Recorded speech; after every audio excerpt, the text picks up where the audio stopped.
Hey everyone, Will from Amish Brew House. I'm going to do a quick review on, I just did an unboxing on the Bighorn, I think it's the 1093. I've been waffling back and forth between this one and the Pit Boss 820. So I want to kind of walk you through what my decision process was. I haven't used this thing yet, but I'll probably follow that up with maybe another video. And kind of talk about how well it works. But right now, I think it's probably going to work about the same, similar controls and all that kind of stuff. So big price difference between this one and the Pit Boss. So I wanted to kind of throw out some pros and cons and let you guys decide for yourself. So first off, I wanted to talk about size. I have a huge smoker already and wood-fired, and I wanted something smaller. Didn't really want an all-electric unit, so I opted for the pellet grill, which seems like a nice balance, so I can leave it running while I'm kind of away from it and not have to maintain it as much, and also use a lot less,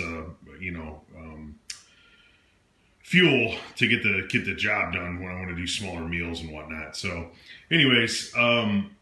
So my decision making was kind of based around, the size of the unit. I didn't want one of the real tiny ones, but I didn't want to spend $1,200, $2,000 in one of the high end ones either. So those are kind of some of the things that I was looking at. So a couple things. Aesthetically, they look pretty similar. When you look at the Pit Boss, it says it's an 820, and it talks about 820. Square inches of cooking space. When you see this one, it talks about, it's called the 1093, but then on it talks about it being 1,370 square inches. So, big difference in between the two in what they advertise. This one's $329. The Pit Boss at Menards was $499. So got about $170 difference between the two. That was enough to get my attention to actually sit down and figure out if I really wanted to do this or not, or which one I wanted. So what I ended up finding out after a couple trips back and forth was all of the square inch advertisement that they do is based on the multiple racks. So the base rack, which most of you are going to use most of the time, is not how they advertise them. So what I ended up finding out, we'll pull these out. We'll talk about these here in a few minutes. These are kind of nice. I guess I can talk about them right now. These are two extra trays they give you to throw up in there. They're kind of a fine mesh wire, so you can put chicken wings on there, vegetables, whatever. I mean, it gives you a nice extra cooking area to kind of smoke things or keep things warm or whatever you want to do. Hot dogs, all those fun stuff. So these are kind of nice. They look like they're, obviously cheap China metal, but we'll see how they put up. I mean, I can always make something later. I've got a metal shop, so I'm hoping they do well because I like them, and if not, I hope I can either find something similar or make something to go back in when they wear out. So when they talk about the square inches of space, I just wanted to know what the length and depth of the main cooking surface was, because I want to know how much I can put in there with briskets and pork butts and all that fun stuff, ribs. So what I ended up finding out was, oh, there goes my grill.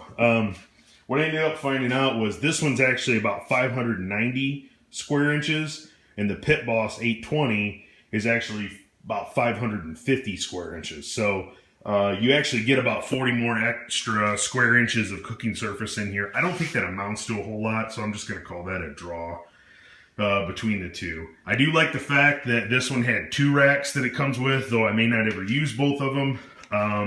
But the Pit Boss only has one in the back, and that's probably how they come up with the 820 cubic or square inches of space, is because of the additional second row. So anyways, so as far as the capacity on the square inches, I think this one's a little ahead, but not that much that it really makes a difference. I did notice that the depth between here and the grate and the top of the barrel is about almost an inch taller than what the Pit Boss is. So that's kind of nice if you're running into a turkey or standing some chickens up or doing something in there. Who knows? It might add up and be a benefit. So the grates on the Pit Boss are cast iron and ceramic coated. These are wire metal grates, ceramic coated. So I'm sure these are probably not going to last as long as the cast iron. But honestly, I was planning on probably replacing these eventually anyways with stainless, just because that's how I like to roll. I switch all my grills over to stainless because they last forever. So let me pop these out real quick so I can stop making noise. So one of the other big main differences between the Pit Boss and the Bighorn is the Pit Boss has their shield that's under there. They actually have a slider panel so you can do direct grilling, and it goes up to 500 degrees. This one goes up to 400. All right, sorry about that. I ran out of space. So anyways, yeah, this one goes up to about 400 degrees. So I don't think I'm actually going to be doing any direct cooking on this thing. I thought about it, and I've got Weber grills, I've got barbecue grills. I don't know. I mean, it just didn't seem like I was really going to utilize that feature. And what reviews I did see of other people, they pretty much have aluminum foil over top of them to protect them anyways, and they don't use them. Though they look nice, I just don't think I'm going to use the thing. So this one actually, the diverter or the heat shield and drip tray is very heavy duty stainless in this one. I'm not 100% sure on the 820 on whether it's stainless, but you could see this is like thick gauge, probably I'm gonna say 14 gauge maybe, maybe 18 gauge. It's heavy duty stainless, so it's pretty nice.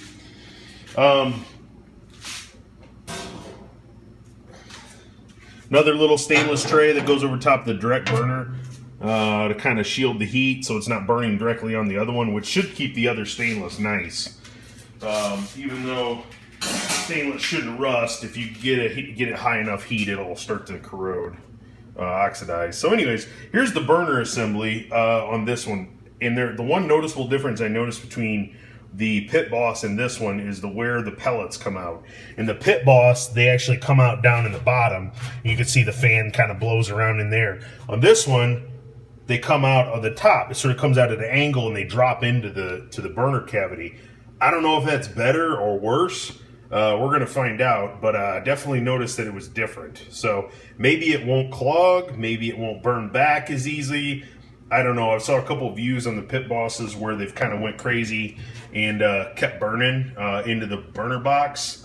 That may have been something somebody did, like user error or something. I'm not sure. So anyways, so that's the difference. One of the things I want to note during the assembly process, this thing was pretty well marked, easy to get a hold of, or all the instructions and everything. Everything seems to be nice and heavy duty. One thing I didn't like was this little screw here was cross-threaded when I got it, but I fixed that.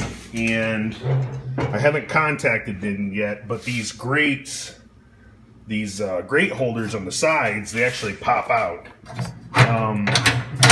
And they actually sent me the wrong, they actually sent me one of the wrong ones. So I've got two of the same side, and that's not going to work. So they're going to have to send me one of the other side. And the other thing I'm not real excited about these, they seem like they're very thin material. So I'm pretty sure that these are going to end up rusting and having some problems down the line. So I'm just going to try to keep an eye on them. And make sure that I keep them coated and keep them from rusting out. I don't want these things failing because I don't want to try to remake these. That's going to be a pain in the butt. So other than that, set that down. Hopper seems pretty similar. I think this hopper holds a little bit less than the Pit Boss. Pit Boss I think holds 20 pounds maybe. This holds 15 pounds. I don't think that's a big deal. I do like the little latch that comes on this one so you can lock it down. Don't know if that's a huge deal or not, but it works. So, and yeah, so that was nice. And then the other real big deciding factor on this is the fact that it comes with a front table mount too. So if you rotate this up and click it in, I've got a nice little place to put stuff. And the Pit Boss does not come with this standard. You've got to buy the deluxe model and get the one that comes out the side. So this, I think, is going to be mighty handy for when I'm standing in front of it and I'm grilling and I want to pull something out and set it down. It'll be right there, so I don't have to turn around and move things too far. So not 100% sure on the gauge yet. Haven't tested it. I'll boil it first to make sure that it's